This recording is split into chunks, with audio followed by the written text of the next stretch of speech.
a la parte de imagenología y tomografía de cráneo, que es un tema bastante interesante, que, bueno, pues lo vamos a ir poniendo en práctica, ¿ya? De pronto, una de las cuestionantes más importantes es saber si este es uno de los temas que nos corresponde a nosotros llevarla, ¿no? Evidentemente hoy en día el tema de la tomografía de cráneo ya no es un estudio específico solamente del médico imagenólogo. Hoy en día desde el estudiante ya debe tener parámetros básicos y nociones básicas de lo que corresponde el estudio de la tomografía de cráneo. Mi objetivo el día de hoy no es meterles todo lo que es los estudios tomográficos sofisticados que traduzcan neoplasias, nada. Por lo menos sepan identificar el tipo de hematoma o sangrado que están viendo, por lo menos sepan identificar si es un accidente cerebral de tipo isquémico o hemorrágico, incluso determinar las fases clínicas que se encuentra en una neurocisticercosis, ¿no? Entonces es un parámetro bien importante que quiero que vayan aplicándolo el día de hoy. Cualquier duda o pregunta, por favor, siéntense en la libertad de interrumpirme la clase para poder volver a exponerlos.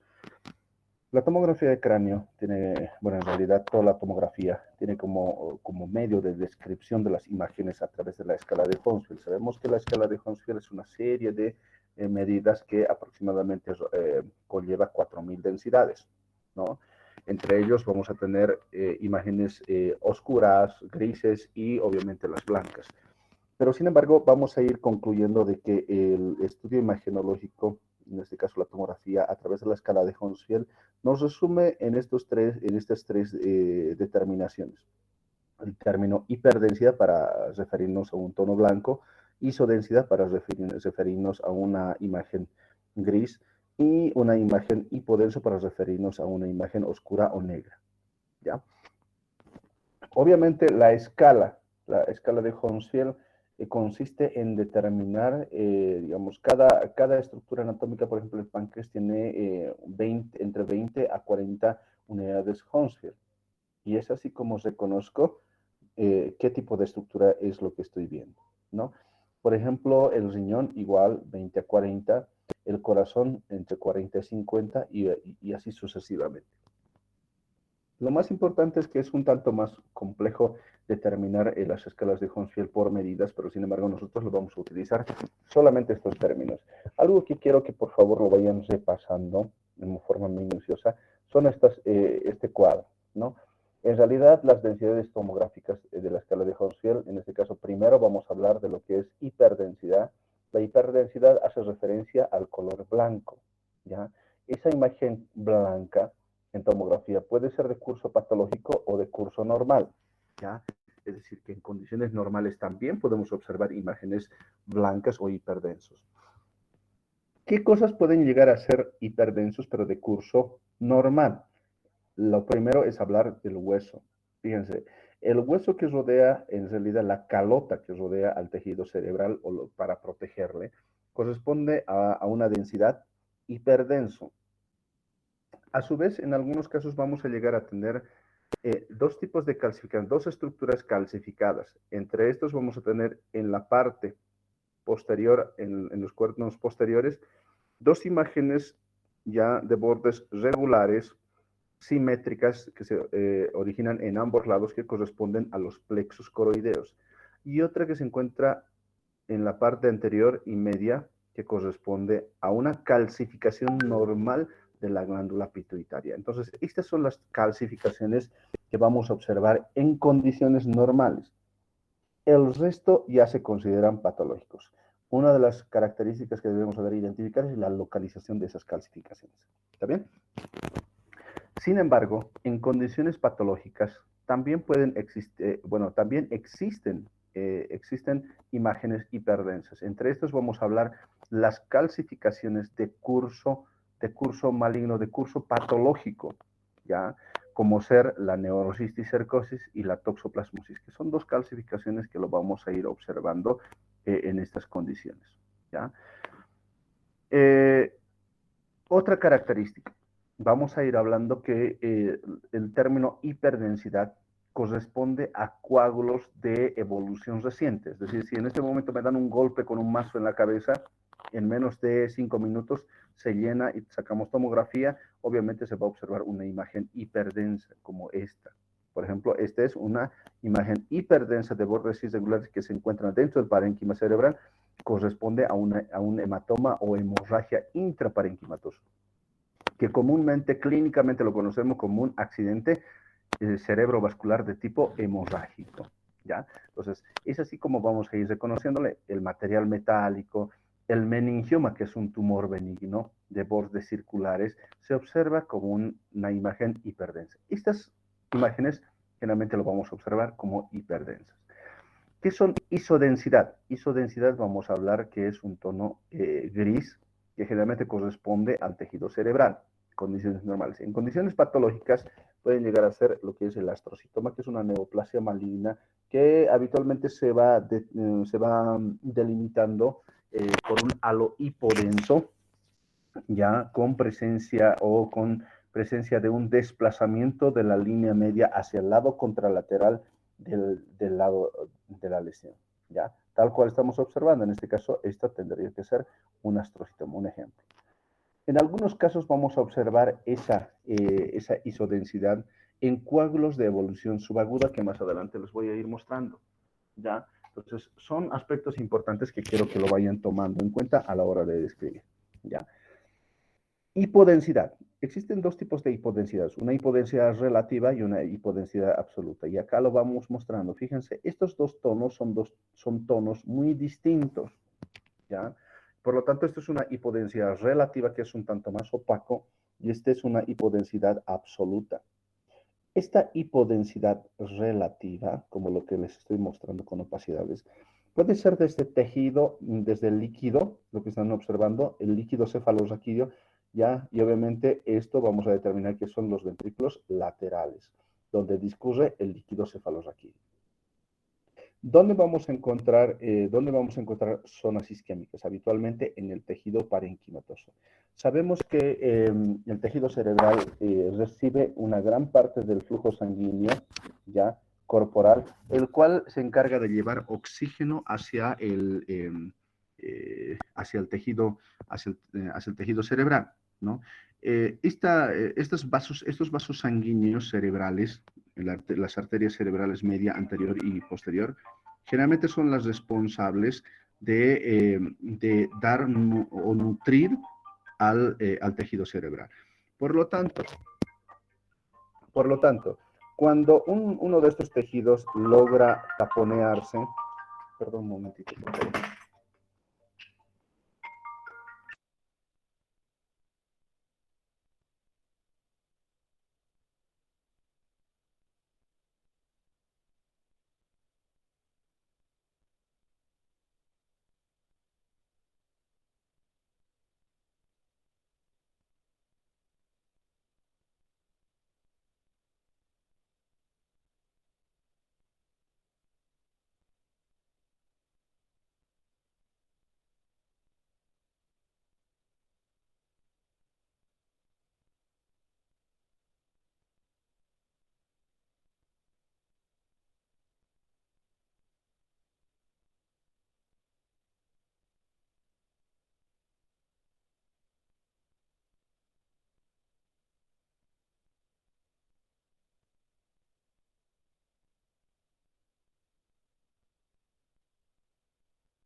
Mil disculpas, una pequeña emergencia. Bueno, como les decía, el tema de la hipodensidad, ya, relativa, generalmente siempre va a ser un tono más opaco. Y muchas veces ustedes pueden decir, ¿cómo reconozco entonces de un líquido una zona isquémica y de un coágulo? Obviamente el líquido generalmente siempre va a tener la misma disposición de lo que son los espacios ventriculares, ¿no? Incluso los espacios subaracnoideos, y eso corresponde a lo que es líquido. A diferencia, en este caso, los casos de coágulos de evolución crónica, ¿ya? Generalmente va a tener un curso más periférico, laminar, extenso. A diferencia, ¿ya? A ver, les voy a ir poniendo este tema, aquí está. Generalmente los grados de hipodensidad relativa, ¿ya? Que corresponde al líquido cefalorraquídeo, obviamente va a tener la misma forma de lo que son los espacios ventriculares, ¿ya? Los coágulos de origen crónico generalmente tienen un curso más periférico, ¿ya? Y laminar y extenso, tal cual estoy observando.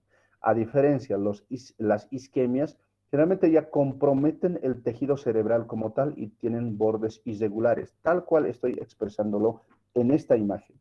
¿Ya? Entonces, más adelante vamos a ir observando algunas patologías. En este caso, lo que quiero decirles es que la hipodensidad absoluta llega a ser, la hipodensidad relativa llega a ser líquidos, zonas isquémicas y coágulos de origen crónico.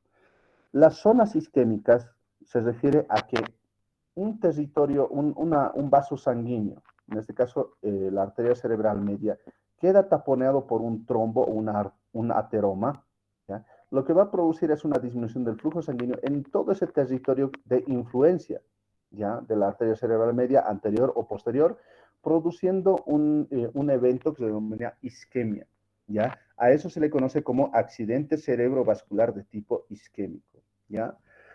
Finalmente, la de hipotensión absoluta hace referencia a todo lo que es el aire. El tono del aire generalmente es hipodenso absoluto, tal cual estamos observando. Lo vamos a encontrar en las vías aéreas y además en los senos paranasales, ¿ya?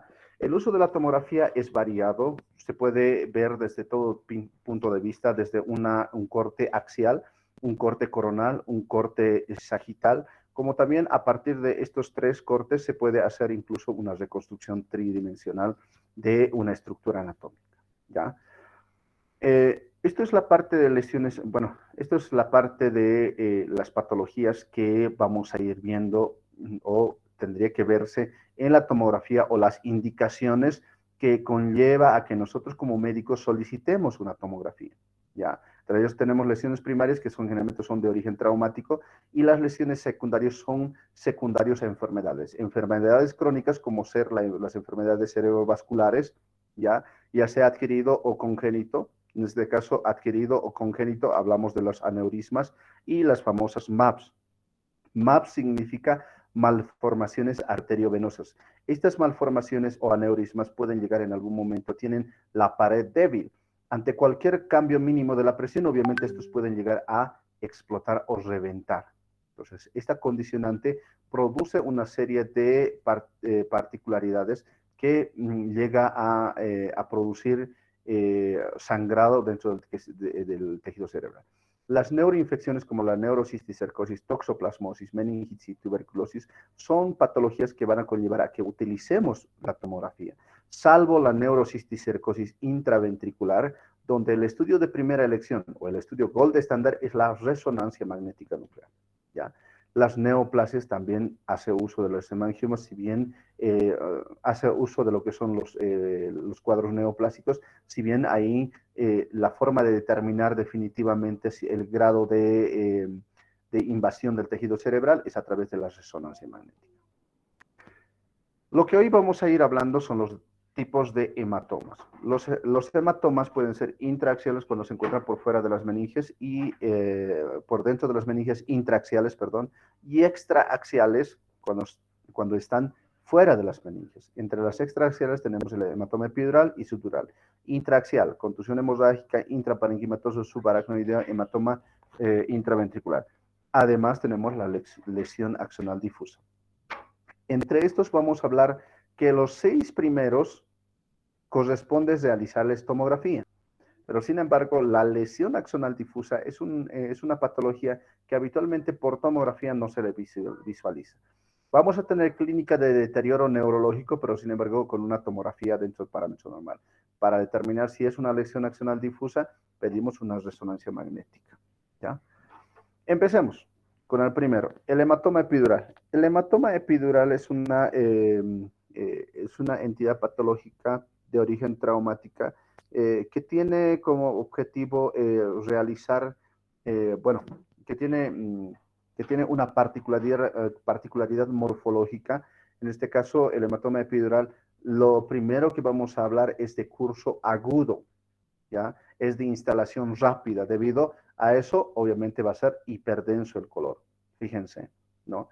La primera característica que vamos a apreciar del hematoma epidural es que esta patología o este hematoma se visualiza como una imagen biconvexo, como una lente biconvexo tal cual lo están observando. Debido a su localización entre la bóveda craneal y la dura madre, sabiendo que la dura madre se incrusta en las suturas, este tipo de hematoma ya se regionaliza solamente en un determinado lóbulo. Es decir, que vamos a tener un hematoma epidural frontal, temporal, parietal, occipital. ¿Ya? Nunca vamos a tener un hematoma epidural frontoparietal o temporo-occipital, jamás. ¿Ya? Porque sabemos que las suturas delimitan las regiones. ¿Ya? El origen del sangrado es de origen arterial, fundamentalmente ramas de la arteria meningia media. Por lo tanto, el llenado de este hematoma va a ser rápido. Generalmente el origen es de origen traumático, contusiones de alta energía. ¿Ya? A diferencia, existe otro tipo de hematoma, el cual también es denominado hematoma extraaxial, que es el hematoma subdural. El hematoma subdural, a diferencia del hematoma epidural, tiene características morfológicas distintas y orígenes distintas. A lo que me refiero, el origen del sangrado epidural es arterial, a diferencia del origen del sangrado subdural es venoso, debido a ruptura del plexo venoso. Por lo tanto, como es de origen venoso, se encuentra también entre lo que es la dura madre y la pía madre, un poquito más adentro en otro espacio que colinda entre la dura madre y la pía madre. La morfología es la primera diferencia. La morfología en el hematoma epidural, recuerden que es biconvexa, lo que estamos observando en este momento. A diferencia, el hematoma subdural es laminar y es extensa. Laminar y extensa. Recuerden que el hematoma epidural solamente se regionalizaba en una determinada región, occipital, frontal, parietal o temporal. En este caso, ya existe una invasión de múltiples regiones, en este caso fronto, parietal y occipital incluso, ¿ya? Entonces son extensos, son laminares, la primera característica. El origen del sangrado es venoso, por lo tanto el llenado va a ser lento. Generalmente se manifiesta mucho más o se acentúa la clínica tras maniobras de Valsalva, es decir, que el paciente puje, tenga problemas de estreñimiento, tenga tos o levante cosas pesadas. Obviamente esto va a condicionar a que exista congestión venosa y por ende va a haber extravasación de sangre al espacio subdural. ¿Ya? Adelante, Carmen.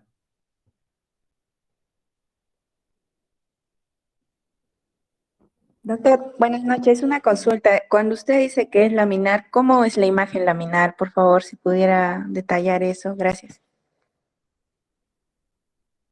Permíteme, aquí está. A ver. Laminar o lineal, vamos a decir. ¿Ya? Fíjense. Todo esto termina siendo mi hemorragia. A diferencia, recuerden que el hematoma epidural tiene esta forma. ¿No ven? Regionalizado. Entonces, hematoma epidural, hematoma subdural, que es laminar y es extenso. O podemos decir también lineal. Muchas veces en alguna bibliografía, para que un poquito se entienda, esto, por ejemplo, el hematoma epidural lo asemejan como si fuera un limón, ¿ya? Y el hematoma subdural lo asemejan como si fuera una banana, ¿no? Alguna mnemotecnia utilizaban eh, eh, eh, esa, eh, esa comparación, ¿ya? Entonces, como les decía, el hematoma subdural tiene origen venoso. Y como es de origen venoso, el llenado es lento. Muchas veces la evolución puede ser de origen agudo, ¿ya? Agudo, puede ser subagudo, incluso puede llegar a ser crónico.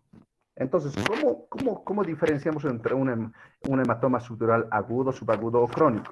Recuerden, el hematoma subdural, perdón, el hematoma subdural agudo, hematoma subdural agudo, generalmente tiene una tonalidad hiperdensa. Fíjense, acá está acá abajo. Hematoma subdural agudo es hiperdenso, que generalmente ocurre hasta los 2 días después del traumatismo. El hematoma subdural subagudo, en este caso subagudo, generalmente ocurre hasta las 2 semanas, ¿ya? Y la densidad es isodenso, similar. Fíjense, muchas veces no se puede identificar fácilmente, pero la hemorragia viene desde acá hasta acá. Si se dan de cuenta, tiene la misma densidad. Solo existe una pequeña diferencia en el halo hiperdenso a su alrededor, que es sangrado activo todavía. Pero después de eso, es un tanto difícil.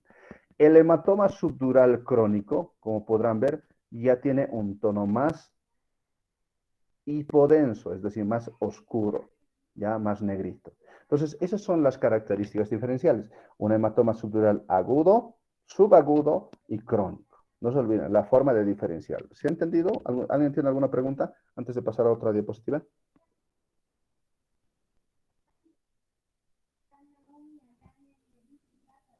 Ya. Bueno, vamos a ir hablando ahora de la contusión hemorrágica. La contusión hemorrágica es una entidad patológica que se caracteriza fundamentalmente por un mecanismo de desaceleración y generalmente esto ocurre en los pacientes que han sufrido accidente de tránsito donde existe el fenómeno del latigazo, es decir, que existe un golpe anterior y un golpe posterior, es decir, que latiguea la cabeza. Primero expulsa la cabeza hacia la parte anterior y posteriormente expulsa hacia atrás. ¿Ya? Entonces, esta situación conlleva o produce una serie de alteraciones, ¿ya? Entre ellos va a producir la contusión en la región frontal, va a producir una hemorragia en la parte frontal difusa y en retroceso, una vez que golpea la región posterior contra la calota, llega a producir una hemorragia en la región posterior, produciendo 2 tipos de contusiones. ¿Ya? Por eso se denomina contusión hemorrágica. En este caso vamos a hablar de que la contusión hemorrágica se da por fenómeno de desaceleración. La mayoría de los casos siempre está asociado a fractura. ¿Fractura de dónde? Fractura de la columna cervical, fundamentalmente de la apófisis odontoides del axis, ya de la columna cervical. Entonces, ¿qué es lo que debemos pedir? En todo paciente con una tomografía compatible con una hemorragia, una contusión hemorrágica, siempre soliciten una tomografía o una radiografía de columna cervical. No se olviden eso como parámetro. ¿Está bien? Luego tenemos el hematoma intraparenquimatoso. El hematoma intraparenquimatoso es sumamente fácil de reconocer porque, como su nombre dice, intraparenquimatoso puede llegar a tener una forma variable, ¿ya? Y como están viendo en este momento, el hematoma intraparenquimatoso generalmente es de curso agudo, ¿ya? Tiene una forma variable, generalmente se localiza en una región lobar y la causa más frecuente es una ruptura de aneurisma o una ruptura de una malformación arteriovenosa, ¿ya? Entonces, esta está en estrecha relación con el tejido parenquimatoso, ¿ya? Luego viene la escala de Fisher, ¿ya? En este caso vamos a la escala de Fisher, hace referencia de un tipo de hematoma muy particular, que es el hematoma subaracnoideo. El hematoma subaracnoideo es una de las hemorragias más complejas y más peligrosos dentro del curso traumático de los pacientes pacientes de origen de sangrado en el tejido cerebral, ¿ya? Generalmente la forma del sangrado ocupa un área, las áreas del espacio subaracnoideo y tienen formas de gusanos o dedos, como lo dicen en alguna bibliografía, ¿ya?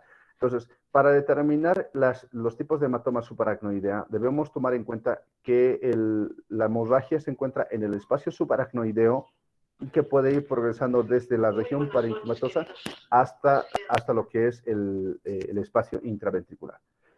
Entonces, lo que estamos observando en este momento, fíjense, ya es una tomografía completamente normal. La escala de Fisher nos permite diagnosticar en 4 estadios. Una escala de Fisher 1 con presencia de hemorragia, ya sin presencia de hemorragia, ya sin presencia de sangrado, con dilatación de los espacios intraventriculares, ya. Y además con dilatación del espacio subaracnoideo, tal cual estamos observando, ¿no?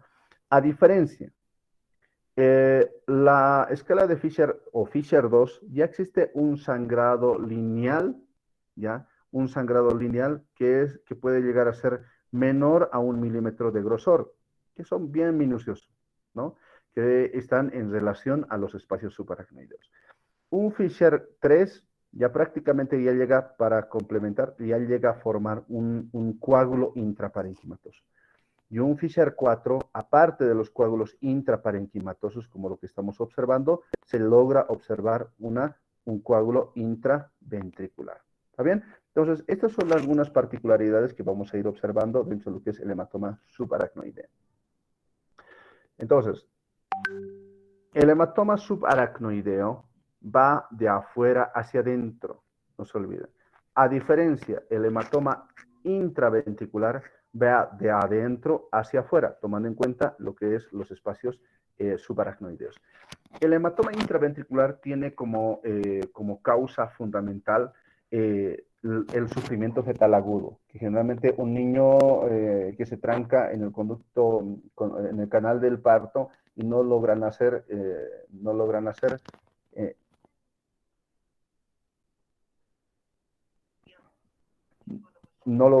en su momento, entonces llega a producir una serie de alteraciones, ¿no? Entre ellos es aumentar la presión debido a la maniobra de Valsalva, que es el paciente, la madre y también el niño, produciendo sangrados y ruptura de los plexos coroideos y de esa forma hay sangrado intraventricular.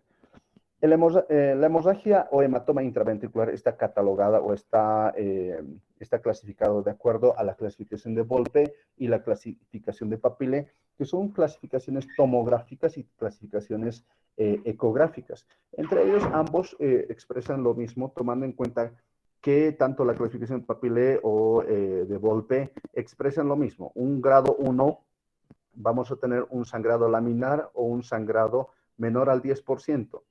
Un grado 2 vamos a tener un sangrado entre 10 al 50%.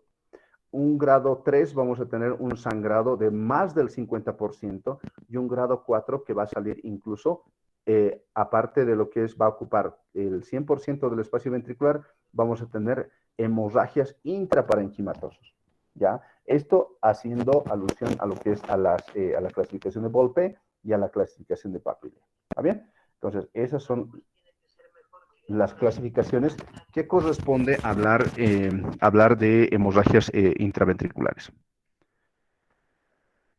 Bueno, ahora vamos a ir hablando de lo que es una de las infecciones. Esas son en cuanto a las hemorragias las más importantes, las que vamos a ir viendo ya en los diferentes estudios tomográficos y la casuística de la epidemiología en la que se presenta este tipo de patologías. Ahora hablamos de las neuroinfecciones. 2 neuroinfecciones fundamentales. Uno es la neurocisticercosis, que es una parasitosis que se transmite por la ingesta de alimentos contaminados con huevecillos, con huevos de Taenia soli, ¿ya? Y la toxoplasmosis, que es en realidad una infección por un protozoario producido por el Toxoplasma gondii, ¿no? Entonces, entre ambos tienen características particulares, tomando en cuenta que tanto lo que es la neurocisticercosis como la toxoplasmosis tienen características esenciales para poder diagnosticar tomográficamente. Tomando en cuenta que la fase clínica, las fases clínicas de la neurocisticercosis son 4, me imagino que se han llevado en parasitología, ¿ya? Tomando en cuenta que el parásito, cuando llega al tejido cerebral en quista, esa es la fase quística, tiene una serie de mecanismos de camuflaje, entre ellos es el factor metacéstodo y la paramiosina, que le permite camuflarse de los mecanismos de defensa de nuestro organismo y de esa forma evade el sistema inmune de nuestro organismo, ¿ya? Permitiéndose o manteniéndose viable. Pero sin embargo, esto tarde o temprano, cuando vemos en la fase quística, vamos a observar una imagen hipodensa, ¿ya? Sin ningún tipo de contornos.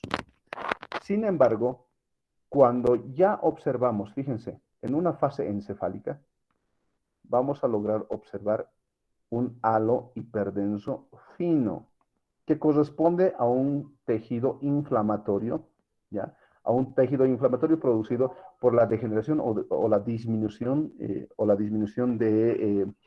los mecanismos de defensa o camuflaje.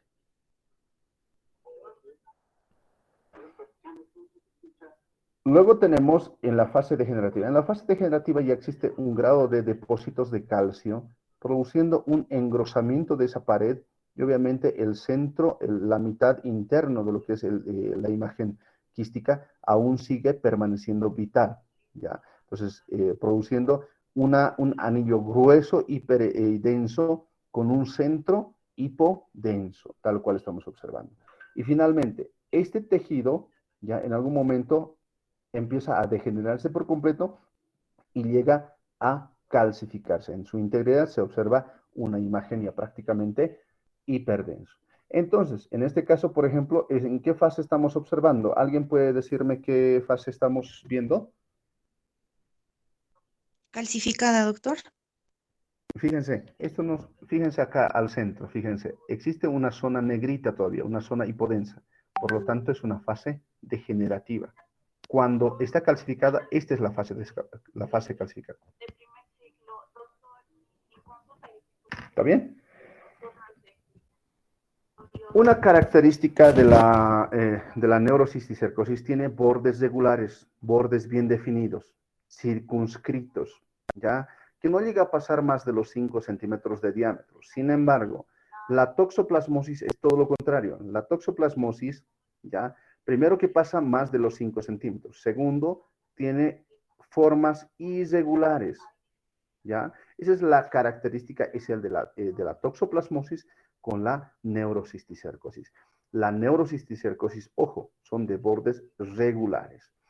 Y la toxoplasmosis son de bordes irregulares mayores a 5 centímetros. Y pueden llegar a tener las mismas características clínicas o las mismas características imagenológicas que la neurocisticercosis. ¿Bien? Sabemos que dentro de lo que es la toxoplasmosis tenemos una triada, que es la triada de Sabin. La triada de Sabin hace referencia a calcificaciones intracerebrales que estamos observando en este momento. Luego vamos a observar la corioretinitis y finalmente la hidrocefalia. La hidrocefalia no es más que el aumento progresivo del volumen de líquido cefalorraquídeo en los ventrículos, que puede darse por dos condiciones. Uno de ellos es la sobreproducción de líquido cefalorraquídeo y la otra termina siendo la falta de drenaje o de absorción del líquido cefalorraquídeo. Estas dos condicionantes van a lograr que el tejido cefalorraquídeo normal, ¿ya? Empieza a aumentar de esto a esto, produciendo o incluso aumentando la presión intracraneana y por lo tanto esto va a conllevar a un deterioro neurológico marcado. Tomográficamente vamos a observar este tipo de imágenes, ¿ya? Donde observamos una dilatación marcada de lo que son los ventrículos laterales, ¿ya? Y para esto necesitamos medidas, ¿no? Y la medida más importante, existen dos tipos de medidas. Uno es el índice de Evans, el otro es el score ventricular, ¿ya? Lo que nos interesa más que todo es el índice de Evans. el índice de Evans nos habla que se debe medir la distancia ventricular bifrontal máxima, es decir, desde este punto hasta este punto, el más ancho, ¿ya? Y se mide el diámetro de la tabla interna, esta tabla interna, desde acá hasta acá, la tabla interna del diámetro transverso mayor, ¿ya? Entonces, ahí hacemos, ¿ya? A, este es A, y esto va a ser E, ¿ya? Entonces, hacemos una división, A dividido entre E. Esta diferencia me debe arrojar un valor menor a 0.3 para decir que está normal y que no es una hidrocefalia. Cuando me arroja mayor a 3, a 0.3, perdón, el índice de Evans, ya estoy en un cuadro de hidrocefalia. ¿Ya? Y es el parámetro más certero para poder determinar. ¿Está bien? Bueno, jóvenes, eso es en cuanto a lo que es la clase de hoy, las estructuras anatómicas o las patologías que tienen que reconocerlo, ¿ya? Les dejo de tarea estas imágenes que lo tienen que ir repasando. Obviamente ahí está cada una de las estructuras de acuerdo a las características anatómicas, ¿ya? En cada corte, ya sean los cortes axiales, y más adelante les voy a mostrar los cortes sagitales y coronales. Entonces, esto necesito que lo vayan repasando progresivamente para que, bueno, pues lo vayan, ya vayan relacionando en qué región se encuentra una determinada lesión. ¿Ya? Entonces, esto lo vamos a ir llevando en la parte práctica mucho más específicamente, ya sea con los que están haciendo presencial o con los virtuales. O sea, no va a haber ninguna diferencia. Vamos a tratar de hacer lo más didáctico posible en ambos casos. En el caso de lo que son la parte práctica, por favor, rogarles que les voy a enviar un formulario, ¿ya? Para los que han elegido la modalidad presencial, va a haber un formato, un rol donde ustedes se tienen que anotar en qué horario van a pasar. ¿Está bien? Bueno, eso ya el día sábado, por favor, jóvenes. ¿Ya? Bueno, jóvenes, eso es todo en cuanto a la clase de hoy. No sé si alguien tiene alguna duda, alguna pregunta al respecto de las patologías que hemos hablado. Doctor, fuera de eso, ¿las diapositivas lo vamos a mandar al grupo para estudiarlos? Las diapositivas ya están en el grupo. Ya, perdón, doctor. No, ya, gracias. Ya. Todas las diapositivas, si no, o es que no les he pasado, todas las diapositivas, por si acaso, están hasta el último tema ya están en el grupo. De todas formas, por favor, alguien si pudiera, lo vuelve a compartir para que sus compañeros lo puedan descargar. Sí, adelante. Disculpe, una consulta sobre el APA. ¿El trabajo puede ser descriptivo o aplicando encuestas? De preferencia, háganlo descriptivo. Prefiero que lo hagan descriptivo. O sea, no lo hagan con encuestas porque eso les va a conllevar, bueno, en realidad es más complejo. Por ejemplo, si alguien se anima, puede hacer sobre la escala de Evans como un índice predictor de hidrocefalia, ¿no? Eso ya es una sugerencia, ¿no? Y pueden buscar bibliografía que reporta o estudios, hacer comparativos de artículos y, bueno, pues sacar un informe eficiente, ¿no? Gracias, doctor.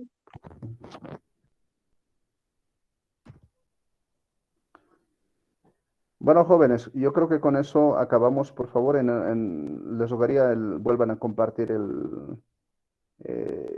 las diapositivas para que sus compañeros lo descarguen. Bueno, jóvenes, con eso terminamos. Bueno, nos vemos la próxima semana, bueno, la subsiguiente, porque la próxima semana, ojo, tienen examen, ¿no ven? Que tengan muy buenas noches, chicos, y hasta la próxima semana. Hasta luego, doctor. Hasta luego, doctor. Hasta luego, doctor. Hasta luego, doctor.